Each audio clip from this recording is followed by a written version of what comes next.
The story that I have been trying to tell for a long time is the reason why Robert O. Becker gets canceled by the same group of people. Why? Because he's doing work on non-native EMF electropollution for the US Navy. And the story that people don't really understand is how this ties to the progression that I made in the Danny Jones podcast. This is MK Ultra, graduates to SRI, Stanford Research Institute. Then magically under Obama in 2013, you have the Brain Health Initiative. All of a sudden, everything goes to Central and South America. So I would have thought in some of these podcasts, ones I did with Danny, ones I've done with Adrian D'Amico, ones I did with Bulwark, but the last one, the big one, was when Breedlove came down here for 4 days and interviewed me, told them bits and pieces, and no one's asked me the real question. Why in the fuck did this thing morph?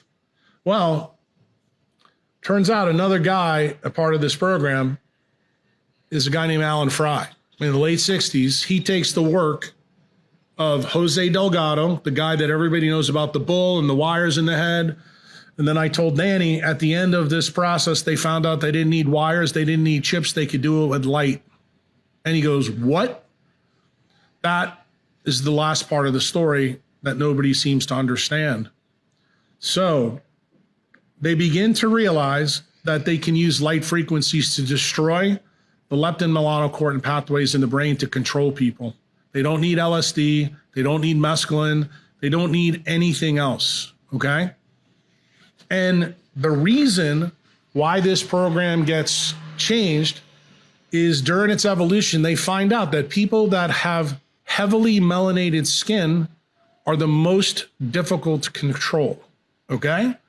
So there's another DARPA program that you may have heard about. I'm sure Whitney Webb and Mark Godwin have heard about it, but have never linked it to this story. It's called the Targeted Individual Program. In other words, how you control people utilizing remote technology. Well, who's the guy that actually really discovered this whole thing? Alan Fry. Alan Fry's looked at a good guy in my world. Why? He's the first guy that showed that when you zap a brain with any type of electromagnetic radiation, it opens the blood-brain barrier. So you can take bad shit and get it in. What magically happens in the United States at that time? People start making processed food. What also magically happens? Drugs start to come on market, and they have a lot of fillers and preservatives in them. Guess what all those fillers and preservatives and all the fake processed shit was really about?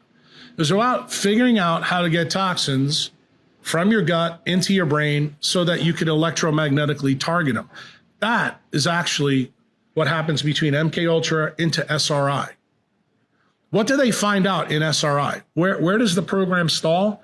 2008, 2009, 2010, 2011.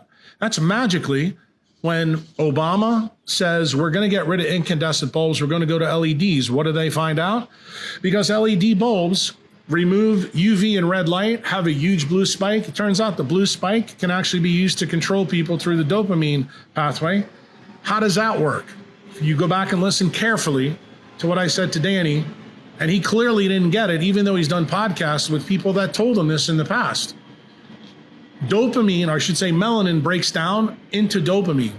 If you open the blood-brain barrier, dopamine floods the brain and it causes brain damage. Anybody who's a healthcare practitioner, I guarantee you, when Kevin listens to this, he'll understand it, knows that when we use dopamine in an ICU setting, we have to be extremely careful with it, when we're trying to elevate their blood pressure, because a low dose, a medium dose, or high dose can kill you. When people are in the ICU, they're around electromagnetic devices. This is the reason why. Because we're flooding their brain with dopamine, we're flooding their brain with serotonin. There's even something called the serotonin syndrome that y'all can look up and fact check Uncle Jack. This is the key things that Alan Fry finds out for DARPA. And then what does DARPA originally do? Not only are they using directed energy weapons to try to control this, they are now checking this at scale in the United States. So what two things happen at the end of Obama's term that you guys may remember that's tied to this story? there was two things that happened. The first thing is a young African-American attorney who went to Florida State named Myron May goes into the Florida State Library with a gun, shoots the library up, doesn't shoot anybody else. And what does he do? He sends 10 people a package with the story of what I'm telling you right now. And he says, I know they're targeting me, but I don't know why. How did this all start? It's a very interesting story when you delve into it. He's comes from a poor background, had no medical problems. He had a Fitzpatrick score of 4. He wasn't like Nairobi, Kenya, but pretty dark. He starts to date a pediatrician from New Mexico. And magically, after they're dating for a while, he starts to complain of horrible back pain around his kidney and adrenal gland. He starts telling her, I think I need to go to the doctor. She goes, no, just treat it this way, that way. He goes to see a doctor in New Mexico who's a known entity in the DARPA program. He gets prescribed medications for ADHD. The pediatrician goes, why in the hell would they put you on something like this? What happens from there? He goes back to Florida. His behavior becomes more bizarre. He's telling people that he hears voices in his head. He has horrible pain in his chest and he doesn't know why. Ultimately, something happens to him where he figures out that somebody from the outside is actually targeting him for a reason and he doesn't know why. Here's the key part of the story, Marty. Turns out when you have a lot of melanin both inside and outside your body, this direct targeting device is bidirectional. See, when you don't have a lot of melanin, when they shoot it into you, you actually become a zombie, an obedient idiot. But when you're highly melanated, because what does melanin do? It absorbs massive amounts of radiation. For those of you who don't believe this, you can actually go look at the tests that we did on the hydrogen bomb, okay, on the atolls in the South Pacific. You may be shocked to hear this, but when we did that test, the United States military didn't even know what the thermonuclear capability of the bomb was that they were going to set off. Turned out they thought it was going to be about 7.5 megatons. It turned out, reality of the test, it was 15 megatons. That means that the blast area went into areas where regular people from the South Pacific lived. There's pictures that show these people lost their melanin in certain places on their body. You know why? Because that melanin absorbed the radiation blast for them. Okay? That's documented out there.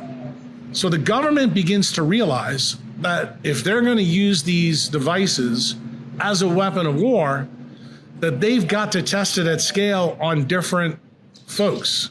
Turned out all the stuff that you hear about the TI people that are out there, these are people that are the randomized controlled clinical trial of DARPA on their own people before this weapon is ready for prime time. Just so you know, Marty, you may be asking, well, the Russians had the same technology as us. Why don't we see the same program there? Well, the Russians try to warn us. And this is where Becker's research comes in. Do you know, and you can look this up, there used to be something called the woodpecker frequency that emanted from Ukraine that went all the way around the globe at a specific latitude. This was an EMF device that the Russians put out to warn the United States that if you guys don't change what you're doing in terms of adopting electromagnetic radiation through cell technology, you're going to create a huge problem for people. And then when the United States military didn't listen to them, what did Russia do? This is where the Moscow embassy event happens. Remember, you probably heard as a young man about Havana syndrome, where all these guys in Cuba got zapped, right? You probably don't remember learning anything about what happened in the Moscow embassy. The Russians took a pulse microwave device and pointed it at the US embassy in Moscow from 1967 all the way to 1973. In that time frame, they had more diagnoses of tinnitus, Meniere syndrome, voices, mental illness, but here's the big one. We had 3 straight ambassadors develop blood cancers. Okay? Turns out in 1973, Henry Kissinger, Secretary of State, has to give hazard pay to anybody who was in the embassy at that time. Do you know how they solved the problem? You want to know where the idea of tinfoil hats came from, my friend? They put tinfoil all up in the U.S. embassy when they found out what the Russians were doing. And what did the Russians tell them? We're trying to warn you that what you're about to do is going to be a big problem. 1973, Marty. Guess what else happens in 1973? Becker does the key paper on the sanguine antenna to use RF radiation pulsed to check all the Trident submarines all over. And he finds out through his work that this is a huge problem. So the Secretary of Navy and the other parts of DARPA know that this is a big issue because they're working on both parts of this story. So Becker gets so frustrated from 73 to 77, kind of like Kevin was about his story that you've been documenting with him every time you have him on. And he goes on 60 Minutes and tells the world the truth. Guess what happens to him? He gets fucking Bernice Eddied. Literally, they take all his money away.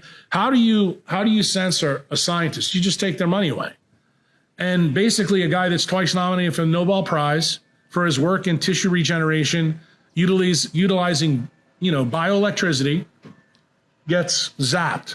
Why? Also, the government continue this DARPA program that then gets morphed in 2008.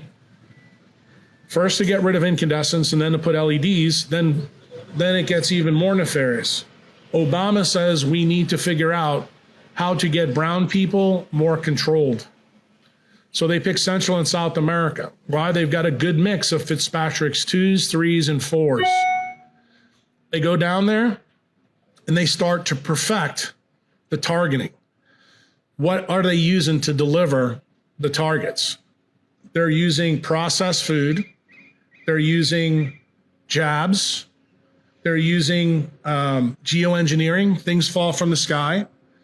And you may be saying, well, how does this really work, Jack? Like, what's the mechanism that's tied to it? This is where you don't get any of the Whitney Webb, Mark Godwin people understanding.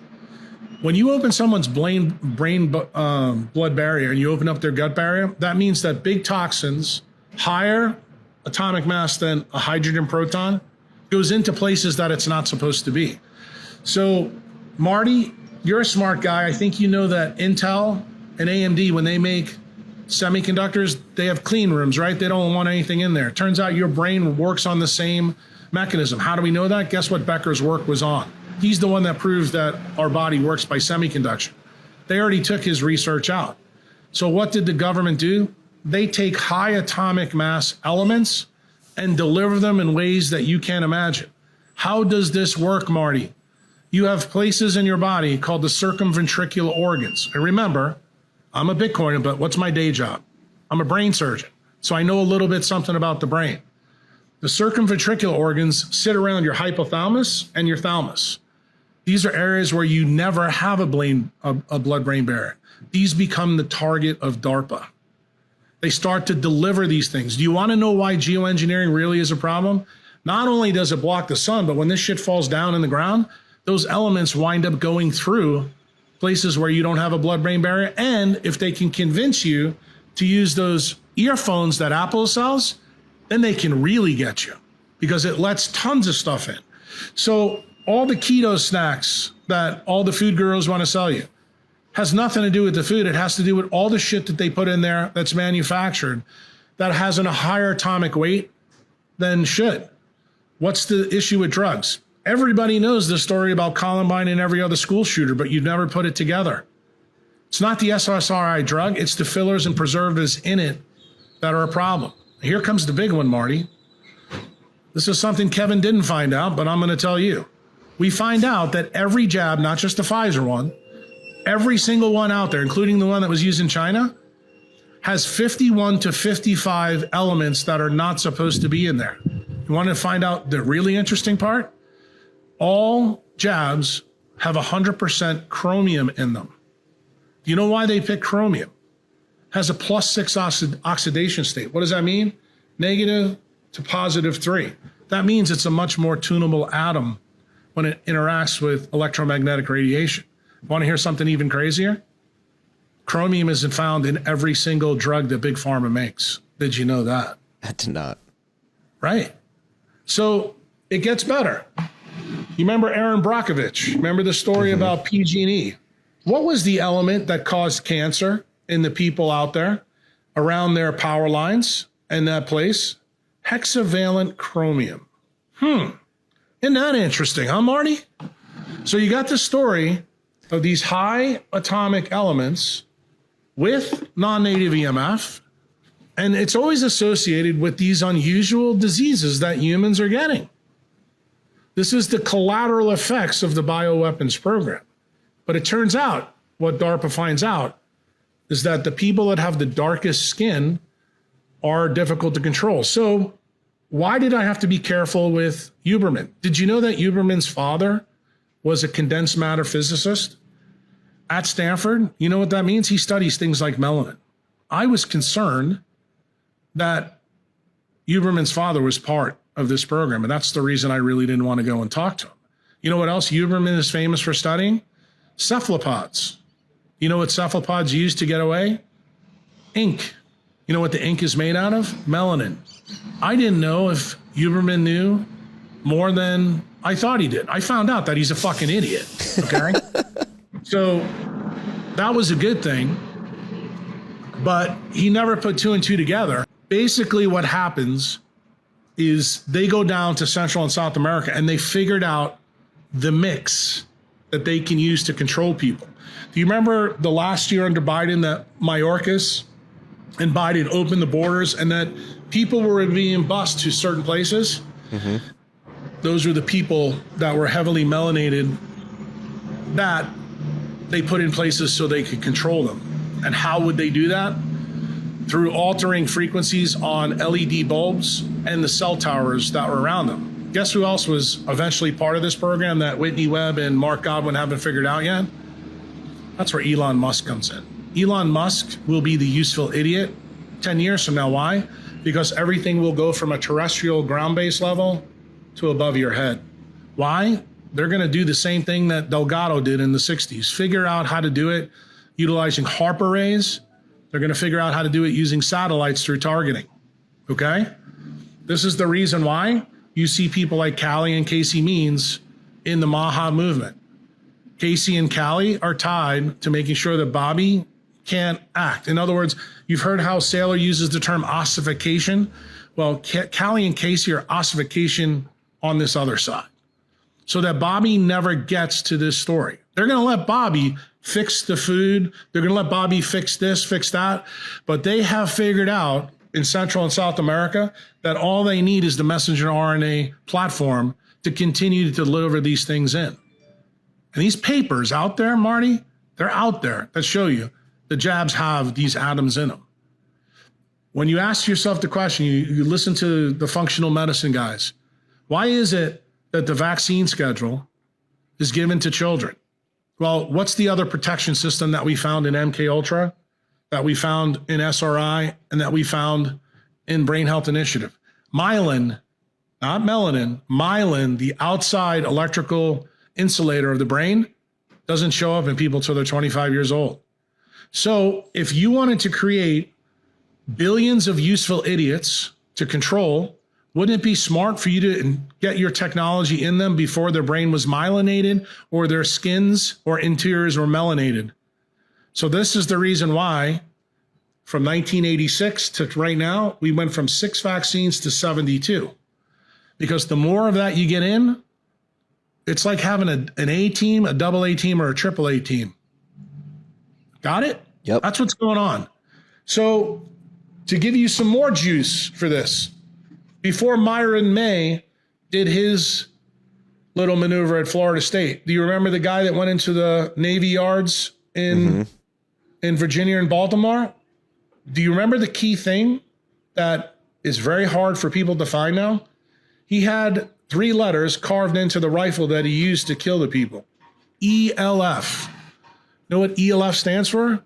Extreme low frequency radiation. That's exactly what they're using. And it turns out the Fry effect that most of you can go study, this is pulsed microwaves. That's what they used in Cuba. But it turns out that you can use pulsed RF. That's what they were testing in the people in the United States. And it turns out RF is much more difficult with people that have melanin. Did you know that that Navy shooter was also an African American? Now, he killed 13 people, but he killed the people that he thought were targeting him. Got it? Mm-hmm. They have now, for the last 10 years, think they have a handle on how now to target these people. So now they're bringing people that have brown and black skin into the United States, into places where they think militarily they will need it. And when they need them, they'll turn it on. Let's get back to Elon Musk. Go look at any post from Elon Musk and Neuralink. You know what he says? You know what's on Twitter? Hey, we took this guy that's paralyzed and we put our device in him and now we can make him walk. Isn't that great? So that's the utopian side of the technocrat. But you know what? You know why they're doing that? They always start with the paraplegics. That's how they sell it. No, but do you know why? You can laugh, but I don't want you to laugh because I'm not laughing. Do you know why they picked them? No. Because people that are paralyzed have an open blood-brain barrier. People that have neurologic damage have an open blood-brain barrier. So guess what? They're the ideal people to treat. Do you think Elon Musk knows this? No, I don't think he does. But I think they do. In fact, Elon Musk just came out in the last 3 months and said non-native EMF has no effect. That's how I know he's the useful idiot. If anybody should know that it has an effect, it's Elon Musk. He's a fucking engineer. But guess what? He doesn't know anything about Becker's work either. Why? Just like Bernice Eddy, it was whitewashed. That's the reason why Kevin McKiernan didn't know anything about it, why Philip Buchholz didn't know anything about it. So what am I telling you right now? Why'd I go to Prague, Bitcoin Prague, to warn all you motherfuckers that have Bitcoin that they're going to do the same thing to you. And if you think I'm lying to you, Marty, you can do your homework on this one. Recently in China, they just targeted someone in the Ethereum network that had $1.4 billion and got him to sell his money. Do you know why? He was programmed to give his keys up. So here's why I really want to talk to Marty Bent. I don't want any Bitcoiner to remember their seed phrases ever again, because now they have a way to get it. Got it? That's my message. That is really my take-home message for guys like you, because guess what? They killed Satoshi, okay? They know they can't control it. Now they're trying to figure out ways they can get to it. So the SV40, as I said in the Danny Jones podcast, is to taper the Ponzi scheme. It's to kill a lot of people that are due money. When I told Kevin that, he was stunned. Kevin gets where I'm going with all of this, but this part of the story that nobody has really asked me about, like, how do all these things fit? Why are they all there? I decided Marty Bent was the right place to drop the nuclear weapon. Why? You're a Bitcoiner. You've had Kevin on multiple times. You've talked to Whitney Webb. You've talked to Godwin. You've talked to all these people. But you know what? Uncle Jack's getting really fucking frustrated sitting here in El Salvador with you guys mentally masturbating, not putting everything together. Why? Because I'm worried about you, Marty. I'm worried about Bitcoiners. We have made the correct decision. The biggest criminals in the world are in Washington, D.C., but they're in the Pentagon. And they are controlling the idiots that people keep voting for. The reason we keep voting for idiots has a lot to do with this story that I'm telling you right now. And the fact that Elon has uncovered through Doge how the whole program's working, this is a good thing. But that's why I'm telling you, I think he's not a nefarious guy yet. He's being groomed as a useful idiot. This is exactly what General Groves did in the Manhattan Project. He didn't let Oppenheimer know everything. He didn't let Teller know everything. He didn't let Einstein or Bohr know everything. Why? The architects of the whole plan, they're the only ones that knew everything. And right now, guys that are in and around Trump, specifically Bessent, Lutnick, Elon, Peter Thiel, these are the guys that are all being used to actually change the Rockefeller, Rothschild empire into a technocratic control. Remember, you don't need to control money when you can control people. That's the Meyer Lansky idea. They've now taken it through technology at global scale. So when I see you at a Bitcoin meeting and I see you wearing those AirPods and I tell you, please take those out of your head, I'm not doing it to be a dickhead. I'm actually trying to protect you from somebody taking your Bitcoin. Everybody in Bitcoin knows about SIM swap attacks and things like that. This is the biologic SIM attack. I want you to know that the people that we're dealing with, these are the most nefarious people on the planet. They cannot be trusted at all. I'm going to say something here, first time probably publicly on a podcast. This is the reason I no longer trust Michael Saylor. It's also the reason I no longer trust Cynthia Loomis. Cynthia Loomis, most of the things that she's saying, she tells us the things we want to hear, but she's keeping guys like A16Z and Mark Andreessen in the game, and the jackasses from Ripple, so that they can keep getting their PAC money. That's really what the goal is. That's what the whole stockpile reserve bullshit's about. This is the reason why Trump is, showing the world that he's a shitcoiner, because he is. He knows that he has to replace all this USAID money with something else.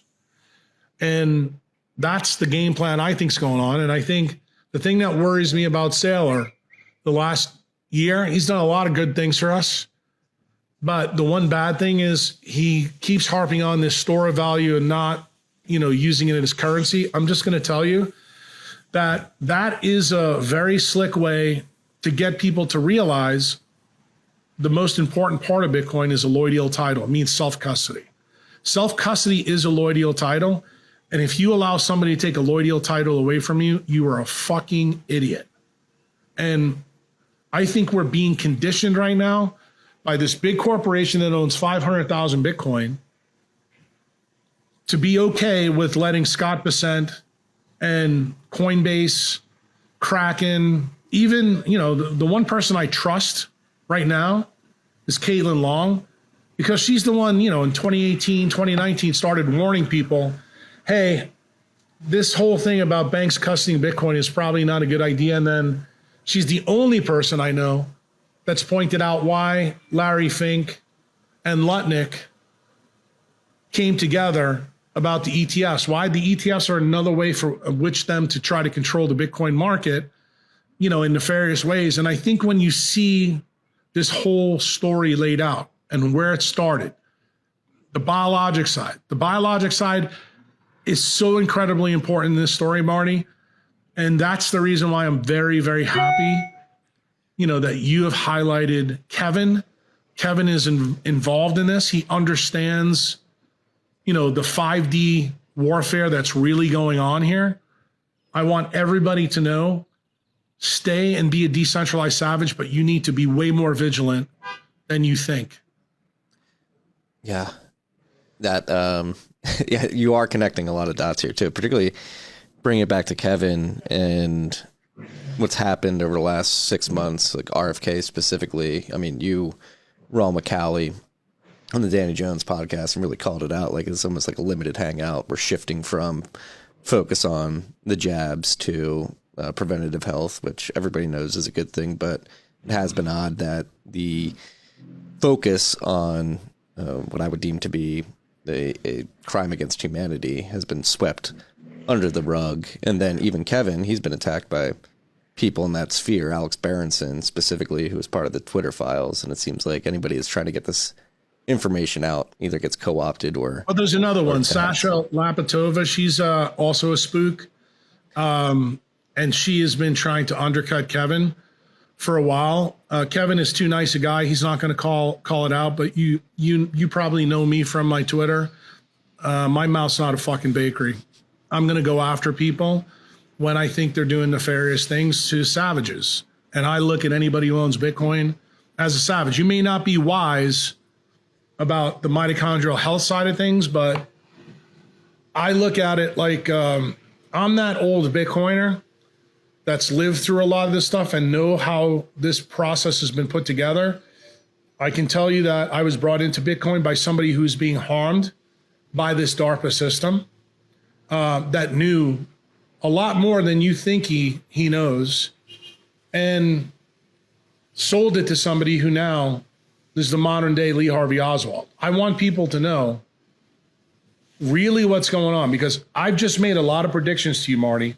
You're going to be able to now follow and track this. A lot of things that are going to happen are going to make sense. Maybe now you can begin to understand why Larry Page and Lutnick were in the Oval Office with Trump and said, hey, I think we should start selling warrants, on vaccines and things we use, and we should make money off that. I want you to think about how such a shitcoin idea that is when you actually think about it. And, just so you know, I made sure I told people in Bitcoin Clubhouse, specifically American HODL, and one of the guys working on, Lummis's bill, Zach Shapiro. I said, I'm just telling you, fucking Lutnick is absolutely someone you need to avoid. He is a huge problem. And when Trump moved him from Treasury to Commerce, I was like, okay, still a problem. And then when he brings Brissett in, I'm like, dude, this guy's chops, he's a Fabian. He's tied to Alan Dulles. He's tied to the World Economic Forum. I like some of the stuff he's talking about with tariffs and things like that, and going back to a time, before the Federal Reserve Act. But remember what I told you, Marty, what's the real game plan? The game plan here is we're going to destroy the Rothschild-Rockefeller control system, and we're going to install the technocrats. But I want to make sure you know who the technocrats are. It's DARPA, okay? Peter Thiel works for DARPA. Donald Trump works for DARPA. J.D. Vance is DARPA, okay? That's who's running this game. And the more we use technology, the worse it is. I'll give you another one. The Solariport chick. She's always talking shit about Bitcoin. She doesn't understand that Bitcoin is not like all the other cryptos, okay? Bitcoin is the only out for this system. Even if we have technocratic control, because it's fully decentralized, you can get out, but you have to self-custody. You cannot allow your Bitcoin to be in someone else's hands. I can't stress this enough, that the message that has just started to ooze from Saylor's mouth for the last year is a problem. And maybe now some of you who know Dorsey's a good friend of mine, why he showed that video on Twitter with Michael becoming an XRP coin. Now you understand why. We are warning you, this is the same idea that Big Pharma does with you. When you go to the pediatrician and you're sick, you expect the pediatrician to write you a prescription. We have made that the norm in centralized medicine. And I believe what's happening from the people on the inside of Bitcoin is they are trying to make the norm that you're okay calling up the guys from Unchained Capital, say, fuck it, let me just put my money with Fidelity or Schwab. I don't want you to do that. I'm telling you, it's a huge risk. And you don't realize the risk because you don't realize that DARPA now has the ability to get your seed phrases. And many people, I guarantee you, Marty, when you release this, they're going to hear this and go, this Jack Kruse is crazy. He's this and that. Go search the guy in Ethereum that just gave up $1.4 billion and posted. He signed a message, yeah. You got it. He posted that he did it. I'm going to tell you even something crazier. I probably shouldn't say this, but I'm going to. I'm going to make another prediction for the Marty Ben podcast.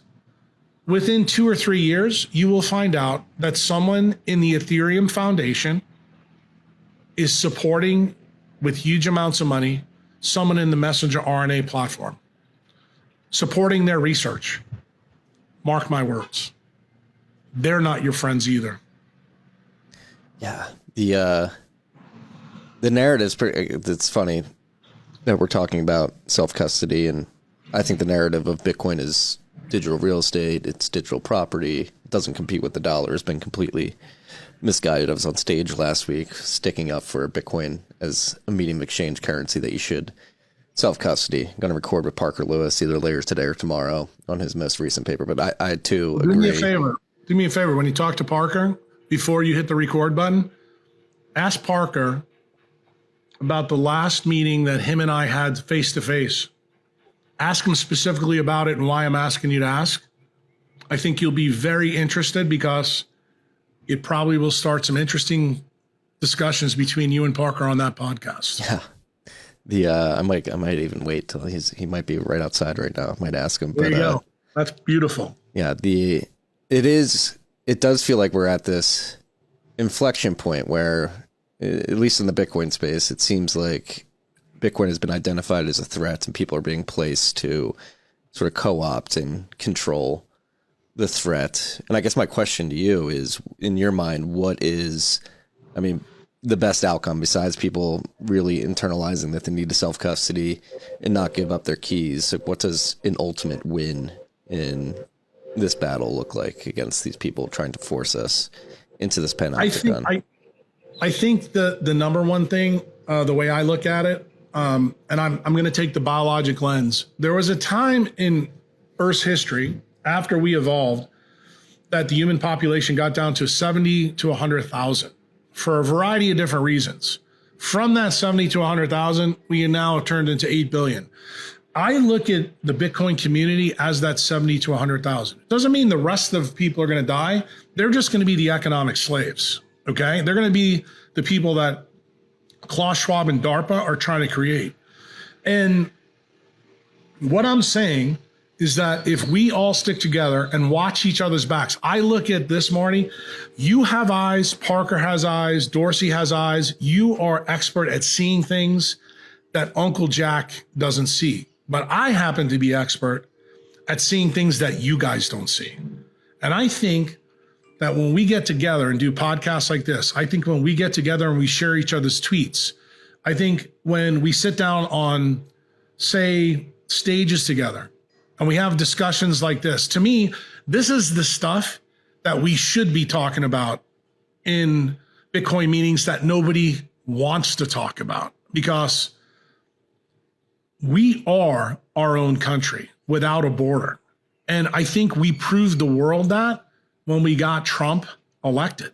We were the ones that pushed him over the line. The problem is, if we're being honest, a lot of the shitcoiners helped us. That's why the shitcoiners got David Sachs. That's why they've co-opted Lummis. That's why they've got a seat at the table. And